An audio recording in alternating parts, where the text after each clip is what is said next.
از قصیده تحفة الافکار نوایی آتشین لعلی که تاج خسروان را زیور است، اخگر بحر خیال خام پوختن در سر است. Tercümesi. Öttek yanıp cilvelenip durgen, şahlarının başındaki ham hayallerini, öttek cilvelenip yanıp durgen lale diyecekler, ularının yani şahlarının başındaki ham hayallerini pişirirki ve tavlavçı öt alav kabidir. Şahtiyat az merg ne aret, zöt ve irani mülk, خسروی به عاقبت خسر بلاد و کشور است. فقط به دنیا غمزه کیف و صفا قلب yaşaşı hatta kıyametine acel kelip kalışını hem öylemeyi mesele hükümranlık kılıcı Hüsrev yani Şah mülk memleketin bayramı parakende bölümüne sebep bulgusu Şah'dır dedi. Haydi dinlet maskati perruşuhi Hüsrevi haydi dinlet maskati perruşuhi Hüsrevi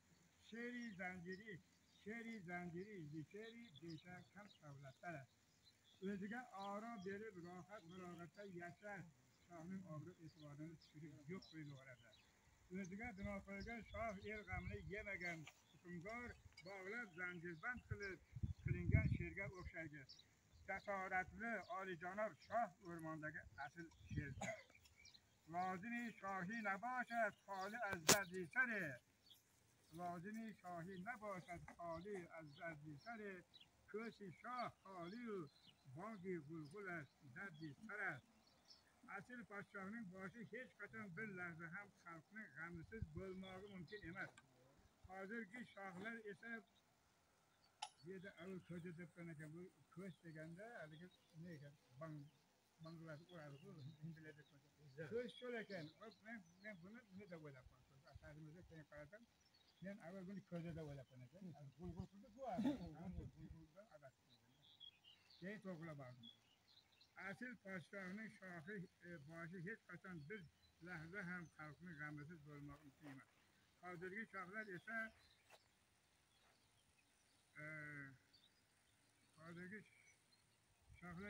boş dedi şişeden kötügen olacaklar. Gulgul kılıp galabiyete hem kurup gavvadan başka hiç nasıl emezler. Katta nakalega olsa gulgul kılıptan gavva. Şu katta nakalega dangdanlar bırakınca şahsı diye kapalım. Ana şöyleyken köz. Baraban kattı. Bunun avazı kıt bezim kursanız hayır kendi baradı. Dahان خشک و چشم تر قناعت کن از آن که هر که قانع شد و خشک تر شاه بحر و بر است. بارگه و شو احوالگه شکر قناعت قلب yaşayver. Bariga ve şu ahvalege şükür kanaat kılıp yaşayver. Çünkü kanaat kılıcı insan tamamı varlıkların, tuğlikler ve kırıklıklarının padişahı. Muhtemelen